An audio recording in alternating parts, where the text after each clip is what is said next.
Growth story उसको highlight करते हुए जी दिखाई अरुण। देंगे। जी अरुण, बहुत बेहतरीन बातें हैं इसमें, खासकर जो आर्टिफिशियल इंटेलिजेंस को लेकर भारत ने कई देशों के साथ सहयोग समझौते किए हैं। और जिस तरह से आज जो प्रधानमंत्री व्यवस्था के इस महत्वपूर्ण मंच को आपने इस मुश्किल समय में भी जीवंत बनाए रखा है। ऐसे समय में जब सबसे बड़ा सवाल हो कि दुनिया की अर्थव्यवस्थाएं कैसे आगे बढ़ेगी, सभी की नजरें इस फोरम पर रहना स्वाभाविक है। साथियों, तमाम आशंकाओं के बीच आज मैं आप सभी के सामने 1.3 बिलियन से ज्यादा भारतीयों की तरफ से दुनिया के लिए विश्वास, सकारात्मकता और उम्मीद का संदेश लेकर के आया। जब कोरोना आया तो मुश्किलें भारत के सामने भी कम नहीं थी। मुझे याद है, पिछले साल फरवरी, मार्च, अप्रैल में दुनिया के कई नामी एक्सपर्ट्स और बड़ी बड़ी संस्थाओं ने क्या क्या कहा था। भविष्यवाणी की गई थी कि पूरी दुनिया में कोरोना से सबसे प्रभावित देश भारत होगा। कहा गया कि भारत में कोरोना संक्रमण की सुनामी आएगी। किसी ने 700-800 मिलियन भारतीयों को कोरोना होने की बात कही तो किसी ने 2 मिलियन से ज्यादा लोगों की मृत्यु का अंदेशा जताया था। दुनिया के बड़े बड़े और आधुनिक हेल्थ इंफ्रास्ट्रक्चर वाले देशों का उस समय जो हाल था, वो देखकर भारत जैसे विकासशील देश के लिए दुनिया की चिंता भी स्वाभाविक थी। आप अंदाजा लगा सकते हैं कि तब हमारी क्या मनोदशा रही होगी। लेकिन भारत ने खुद पर निराशा को हावी नहीं होने दिया। भारत प्रोएक्टिव पब्लिक पार्टिसिपेशन के अप्रोच के साथ आगे बढ़ता रहा। हमने Covid specific health infrastructure develop करने पर जोर लगाया। हमने अपने ह्यूमन रिसोर्सेज को कोरोना से लड़ने के लिए ट्रेन किया। टेस्टिंग और ट्रैकिंग, इसके लिए टेक्नोलॉजी का भरपूर इस्तेमाल किया।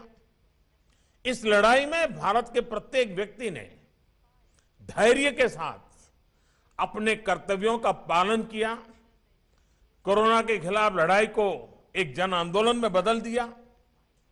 आज भारत दुनिया के उन देशों में से हैं जो अपने ज्यादा से ज्यादा नागरिकों का जीवन बचाने में सफल रहा है और जहां आज कोरोना से संक्रमित लोगों की संख्या, जैसे प्रोफेसर ने बताया, तेजी से घट रही है। साथियों, भारत की सफलता तो किसी एक देश की सफलता से आंकना उचित नहीं होगा। जिस देश में विश्व की 18% आबादी रहती हो, उस देश ने कोरोना पर प्रभावी नियंत्रण करके पूरी दुनिया को, मानवता को बड़ी त्रासदी से भी बचाया है।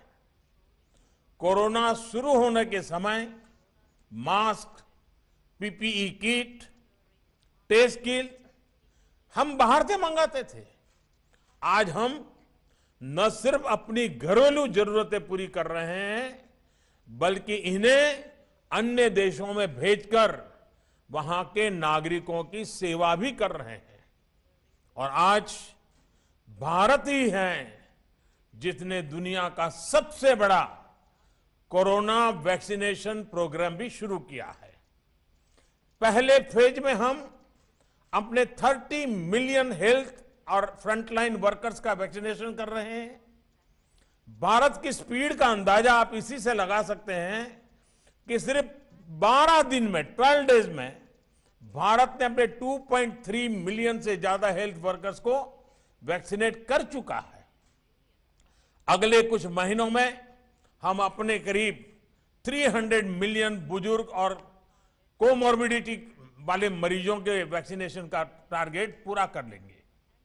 साथियों, सर्वे संतु निरामया, पूरा संसार स्वस्थ रहे, भारत की इस हजारों वर्ष पुरानी प्रार्थना पर चलते हुए संकट के इस समय में भारत ने अपनी वैश्विक जिम्मेदारी को भी शुरू से निभाया है। जब दुनिया के अनेक देशों में एयर स्पेस बंद था, तब 1 लाख से ज्यादा नागरिकों को उनके देश पहुंचाने के साथ ही भारत ने 150 से ज्यादा देशों को जरूरी दवाइयां भी भेजी। अनेक देशों के हेल्थ कर्मचारियों को भारत ने ऑनलाइन ट्रेनिंग दी। भारत की ट्रेडिशनल मेडिसिन आयुर्वेद कैसे इम्यूनिटी बढ़ाने में सहायक है, हमने दुनिया को इस बारे में गाइड भी किया। आज भारत कोविड की वैक्सीन दुनिया के अनेक देशों में भेजकर वहां पर वैक्सीनेशन से जुड़े इंफ्रास्ट्रक्चर को तैयार करके दूसरे देशों के नागरिकों का भी जीवन बचा रहे हैं। और ये सुनकर WEF में सभी को तसल्ली होगी कि अभी तो सिर्फ 2 made in India corona vaccine दुनिया में आई है। आने वाले समय में कई और वैक्सीन भारत से बनकर के आने वाली है। ये वैक्सीन दुनिया के देशों को और ज्यादा बड़े स्केल पर ज्यादा स्पीड से मदद करने में ये पूरी तरह सहायता करेगी। भारत की सफलता की इस तस्वीर, भारत के सामर्थ्य की इस तस्वीर के साथ मैं दुनिया के अर्थ जगत को ये भरोसा भी दिला रहा हूं कि आर्थिक मोर्चे पर भी स्थितियां अब तेजी से बदलेगी। कोरोना के समय में भी भारत ने इंफ्रास्ट्रक्चर के ट्रिलियंस ऑफ रुपीस के प्रोजेक्ट शुरू करके एम्प्लॉयमेंट के लिए विशेष स्कीम्स चलाकर इकोनॉमिक एक्टिविटी को बनाए रखा था। तब हमने एक एक जीवन को बचाने पर जोर दिया। अब भारत एक एक जीवन देश की प्रगति के लिए पूरे जी जान से जुट गया है। अब भारत आत्मनिर्भर बनने के संकल्प के साथ आगे बढ़ रहा है। भारत की आत्मनिर्भरता की आकांक्षा ग्लोबलिज्म को नए सिरे से मजबूत करेगी और मैं आश्वस्त हूं कि इस अभियान को इंडस्ट्री 4.0 से भी बहुत बड़ी मदद मिलेगी। इसके पीछे वजह भी है और इस विश्वास का आधार भी है। साथियों, एक्सपर्ट्स बताते हैं कि इंडस्ट्री 4.0 के 4 मुख्य फैक्टर्स होने वाले हैं: कनेक्टिविटी, ऑटोमेशन, आर्टिफिशियल इंटेलिजेंस या मशीन लर्निंग और रियल टाइम डेटा। आज भारत दुनिया के उन देशों में से हैं जहां सबसे ज्यादा डेटा उपलब्ध है, जहां के दूर दराज क्षेत्रों में भी मोबाइल कनेक्टिविटी है, स्मार्टफोन है। भारत का ऑटोमेशन डिजाइन का एक्सपर्ट पूल भी बहुत बड़ा है और ज्यादा ग्लोबल कंपनियों के इंजीनियरिंग सेंटर भी भारत में है। आर्टिफिशियल इंटेलिजेंस और मशीन लर्निंग में भारत के सॉफ्टवेयर इंजीनियर्स बरसों से अपनी क्षमता से दुनिया को अवगत करा रहे हैं। साथियों, बीते 6 वर्षों में भारत में जिस तरह डिजिटल इंफ्रास्ट्रक्चर के लिए काम हुआ है, वो वर्ल्ड इकोनॉमिक फोरम के एक्सपर्ट्स के लिए भी एक स्टडी का विषय है। इस इंफ्रास्ट्रक्चर ने डिजिटल सॉल्यूशंस को भारत के लोगों की रोजमर्रा की जिंदगी का हिस्सा बना दिया है। आज भारत के 1.3 बिलियन से ज्यादा लोगों के पास यूनिवर्सल आईडी आधार है। लोगों के बैंक अकाउंट और यूनिवर्सल आईडी उनके फोन से कनेक्टेड है। अभी दिसंबर के महीने में, अकेले मैं दिसंबर की बात कर रहा हूं, अभी दिसंबर के महीने में ही भारत में 4 ट्रिलियन रुपीस का लेन देन यूपीआई से हुआ है।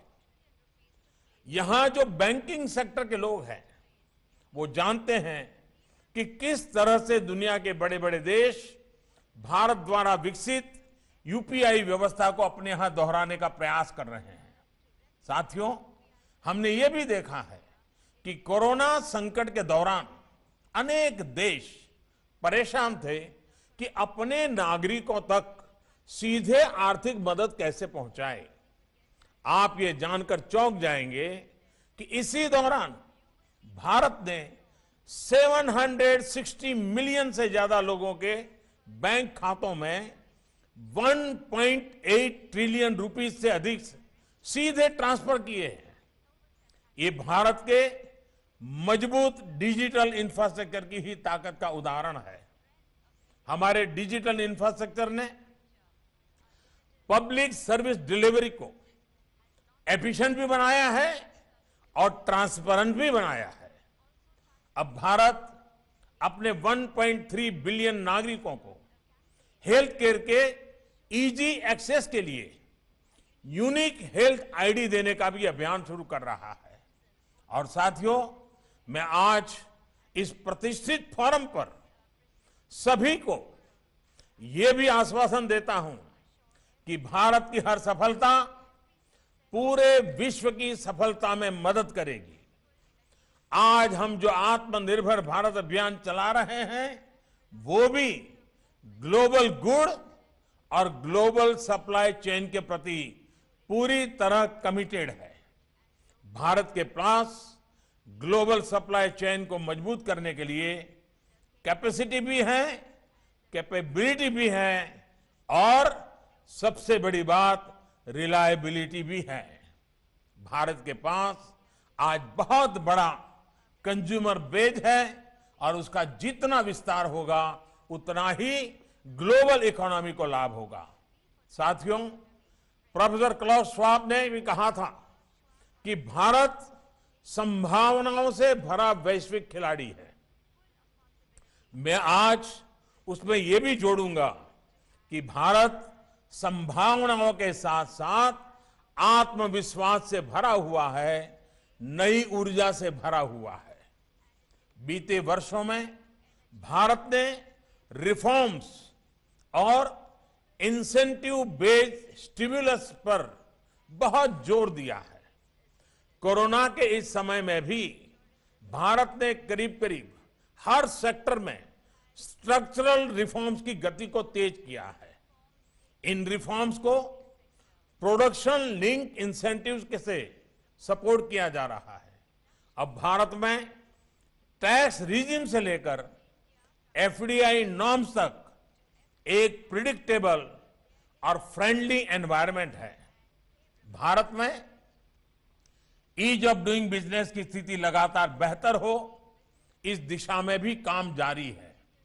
और एक विशेष बात यह भी है कि भारत अपनी ग्रोथ को क्लाइमेट चेंज के लक्ष्यों के साथ भी बहुत तेजी से मैच कर रहा है। साथियों, इंडस्ट्री 4.0 को लेकर हो रही इस चर्चा के बीच हम सभी को एक और बात याद रखनी है। कोरोना क्राइसिस ने हमें मानवीयता का मूल्य फिर याद दिलाया है। हमें याद रखना है कि इंडस्ट्री 4.0 भी रोबोट के लिए नहीं बल्कि इंसान के लिए है। हमें यह सुनिश्चित करना होगा कि टेक्नोलॉजी ईज ऑफ लिविंग का टूल बने, ना कि कोई ट्रैप। इसके लिए पूरी दुनिया को मिलकर कदम उठाने होंगे। हमें सबको मिलकर कदम उठाने होंगे। मुझे विश्वास है कि हम इसमें सफल होंगे। इसी विश्वास के साथ मैं अब आप सबके साथ क्वेश्चन आंसर सेशन की तरफ बढ़ना चाहूंगा और हम उस दिशा में आगे बढ़ते हैं।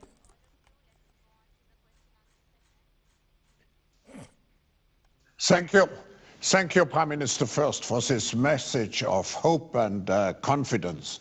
I think it's an incredible achievement how we handled the COVID-19 crisis and how you showed responsibility towards the world in taking care not only of your own country, but particularly also of your neighbor countries. I'm convinced, Prime Minister, based on what you said, China will India and China are always competing, but China will, we all will admire India for its growth, for its great growth rates in the coming years. I'm also very happy that you mentioned your commitment to the 4IR, to the fourth industrial revolution technologies, and we have to make them human-centered, and I'm happy that the World Economic Forum has a Center for the Fourth Industrial Revolution in Mumbai, thanks to your support. Mr. Prime Minister, this officially concludes the public portion of the session, and we will have now this follow-up dialogue, but we will have to have 30 seconds just to switch the communication devices. Thank you very much again, Prime Minister.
Here, a group of business executives who listen to your encouraging remarks, who have seen the great potential your country has with its 1.3 billion inhabitants.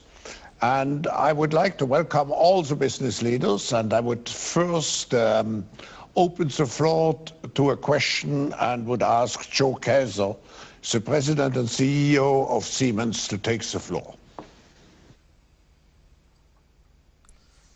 Joe, you are Thank you. Yes, can you hear me? Yeah. Thank you very much, Klaus, Your Excellency, dear Prime Minister. Thank you so much for joining the World Economic Forum. I actually do not really have a question. It's more an offer I wanted to extend to you.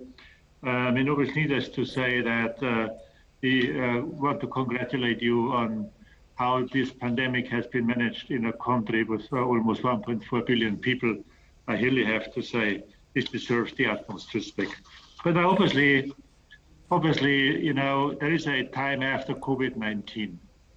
It needs to be structured, and you have basically given your vision about the agenda which you have been laying out for India, the Make in India, the modernization of Indian Railway, the power for all, which I believe is very important because this is where everything starts.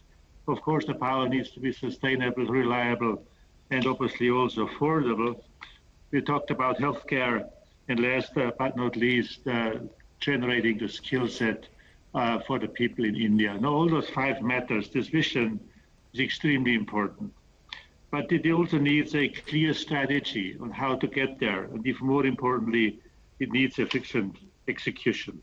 And I believe especially now the time is right to think about how will we be able, how can we support you, all the multinationals, how can we support you that this vision becomes reality. We believe it really does need a decisive will, and it needs leadership. And therefore, I wanted to extend our Siemens commitment to help you get started with those 5 imperatives you've been laying out with your vision. So we are at your disposal. We are not only committed, we are also ready to help you and to support you. Thank you for your attention. Mister Joe Kaeser, एक तो मैं सबसे पहले आपका आभारी हूं बहुत अच्छे शब्दों के लिए, और मैं भी अनुभव कर रहा हूं कि शायद ये पहली बार ऐसा हुआ होगा कि हम इतने लंबे समय से रूबरू नहीं मिले हैं, वरना साल में 2-3 बार मिलना हमारे लिए भी स्वाभाविक था। और सीमेंस तो एक प्रकार से भारत में हमारा परिवार का अंग है। लेकिन आपने जो बातें कही हैं, भारत ने आत्मनिर्भर भारत अभियान इसी संकल्प के साथ लॉन्च किया है कि हमारी इकोनॉमी की कैपेसिटी और रेजिलियंस को बढ़ाया जाए। इस दशक में इकोनॉमी को हाई ग्रोथ ट्रेजेक्टरीज देने के लिए भारत ने एक के बाद एक कई रिफॉर्म्स किए हैं। इन रिफॉर्म्स का बहुत लंबे समय से इंतजार किया जा रहा था। आत्मनिर्भर भारत के विजन का मुख्य हिस्सा है देश के मैन्युफैक्चरिंग और एक्सपोर्ट को अब एक्सपोर्ट हब कैसे बनाया जाए। भारत में मैन्युफैक्चरिंग को बढ़ाने के लिए सरकार ने लगातार कई बड़े कदम उठाए हैं, कई सुधार किए हैं, जैसे कि नई मैन्युफैक्चरिंग यूनिट्स के लिए कॉरपोरेट टैक्स को घटाकर 15% कर दिया गया है, ओनली 15%। जीएसटी रेट्स को कम किया गया है। जीएसटी और फेसलेस असेसमेंट के जरिए टैक्स स्ट्रक्चर को आसान बनाया गया है। लेबर लॉज के रिफॉर्म्स करके सभी को अधिकार देने के साथ ही हमने इंडस्ट्री को फ्लेक्सिबल ऑप्शंस दिए हैं। ईज ऑफ डूइंग बिजनेस के लिए कंपनीज लॉ में कई बिंदुओं को डिक्रिमिनलाइज किया गया है। इसके साथ ही कॉम्पिटिटिवनेस बढ़ाने के लिए कनेक्टिविटी इंफ्रास्ट्रक्चर को मजबूत किया जा रहा है। महामारी के दौरान हमने देखा भी है कि भारतीय कंपनीज सप्लाई शॉक से निपटने में कितना सक्षम है। हमारी कंपनीज ने देश में ही नहीं बल्कि पूरी दुनिया में मेडिकल सप्लाई को बनाए रखा। यही सक्सेस स्टोरी हमें देश के हर सेक्टर में रिपीट करनी है। मैं आपको और आपके सभी साथियों को भारत की production link incentive PLI schemes में सहभागी बनने के लिए आमंत्रित करता हूं। $26 बिलियन की स्कीम में आपको इंक्रीमेंटल प्रोडक्शन पर इंसेंटिव्स मिलते हैं और ये इंसेंटिव्स प्रोडक्शन वैल्यू औसतन करीब 5% के बराबर होते हैं। इसका मतलब ये है कि देश में पीएलआई स्कीम के परिणाम स्वरूप करीब करीब $520 बिलियन का प्रोडक्शन होने जा रहा है। तो आप कल्पना कर सकते हैं कि कितने विस्तार से हम आगे बढ़ रहे हैं।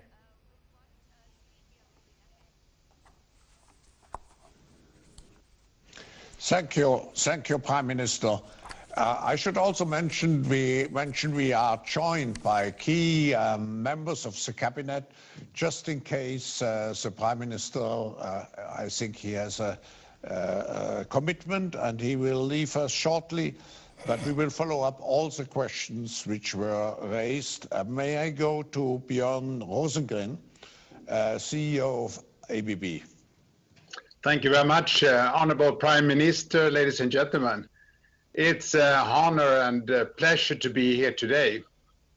First, allow me to congratulate you on your handling of the pandemic and launching the biggest vaccine drive in the world. I think this underscores India's strong global role in technology, and we are proud to support with our technology, both in automation, electrification, and robotics. We have been present in India for over 60 years, and today we have an important manufacturing and R&D footprint across the country. And we feel privileged to have been part of building some of your nation's impressive landmarks. For example, we have helped to ensure energy efficiency in the state of Unity, and our technology helped drive the world's largest irrigation project, bringing much needed water to millions of farmers in India. Our technology has also been a key part of making Indian transport systems modernized and more sustainable. And we recently also inaugurated a robot facility to support the digital transformation of Indian manufacturing industry. So together we can unlock India's economy's potential and drive high productivity, growth and prosperity. So to my question, Ms. Honorable Prime Minister, you recently announced the multi-sector production-linked incentive scheme to boost manufacturing.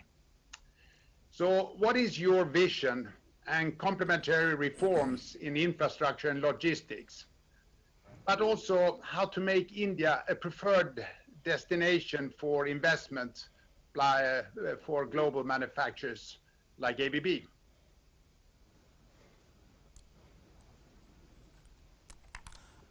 मैं एक तो आपके बहुत आभारी हूं कि आपने corona के संबंध में भारत की जो सराहना की। हमारे हेल्थ वर्कर्स को उसके कारण बहुत ही संबल मिलेगा। आपका सवाल बहुत वाजिब है। इंफ्रास्ट्रक्चर किसी भी इकोनॉमी की ग्रोथ के लिए सपोर्टिंग पिलर की तरह होता है और इसलिए आज देश के लिए इंफ्रास्ट्रक्चर पहली प्राथमिकता में से एक है।